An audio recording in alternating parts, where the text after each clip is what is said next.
College union ഉദ്ഘാടനം ചെയ്ത് സംസാരിക്കുന്നതിനു വേണ്ടി സ്വാഗതം ചെയ്യുകയാണ്.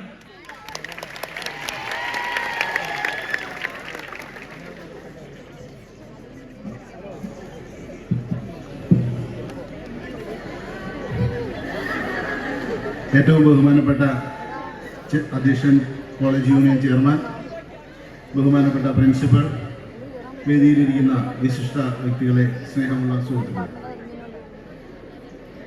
കേരളത്തിൻ്റെ രാഷ്ട്രീയ, സാമൂഹിക, സാംസ്കാരിക മേഖലയിൽ വളരെയധികം സംഭാവനകൾ നൽകിയിട്ടുള്ള മഹാരാജാസ് കോളേജ്, വർഷങ്ങളുടെ ചരിത്രമുള്ള മഹാരാജാസ് കോളേജ്, ആ കോളേജ് കേരളത്തിൻ്റെ സൊസൈറ്റിക്ക്, കേരളത്തിലെ ഒരു സമൂഹത്തിന് നൽകിയിട്ടുള്ള സംഭാവനകൾ വളരെ വലുതാണ്.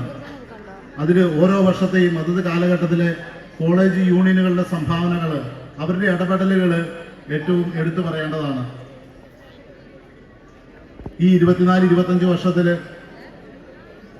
മഹാരാജാസ് കോളേജിന്റെ യൂണിയൻ ഉദ്ഘാടനം ചെയ്യപ്പെടുമ്പോൾ പഴയ വർഷങ്ങളിലെ പോലെ തന്നെ അവർക്ക് കേരളത്തിന്റെ ഇന്നത്തെ സാമൂഹിക സിറ്റുവേഷൻസിൽ കൃത്യമായി പ്രതികരിക്കാനും കൃത്യമായി ഇടപെടാനും കൃത്യമായി അവരുടെ കാലയളവ് രേഖപ്പെടുത്താനും കഴിയട്ടെ എന്ന് ആശംസിക്കാനാണ് ഞാൻ ഈ അവസരം ഉപയോഗിക്കുന്നത്.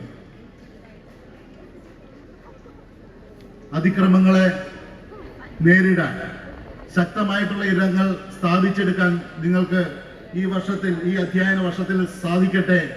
തുടർന്നുകൊണ്ടിരിക്കുന്ന നമ്മുടെ എല്ലാ ശ്രമങ്ങളെയും മുന്നിലോട്ട് കൊണ്ടുപോകാൻ ഈ യൂണിയന് സാധിക്കട്ടെ എന്ന് ഒരിക്കൽ കൂടി ആശംസിച്ചുകൊണ്ട് ഈ വർഷത്തെ യൂണിയൻ ഉദ്ഘാടനം ചെയ്തതായിട്ട് ഞാനിവിടെ പ്രഖ്യാപിക്കുന്നു. കൂടുതലായിട്ട് വേറൊന്നുമില്ല. നാളെ ഞങ്ങളുടെ ഒരു സിനിമ റൈഫിൾ ക്ലബ്ബ് റിലീസാവുകയാണ്. കഴിയുന്നവർ തിയേറ്ററിൽ നിന്ന് കാണുക, നിങ്ങളുടെ അഭിപ്രായങ്ങൾ അറിയിക്കുക. Thank you so much.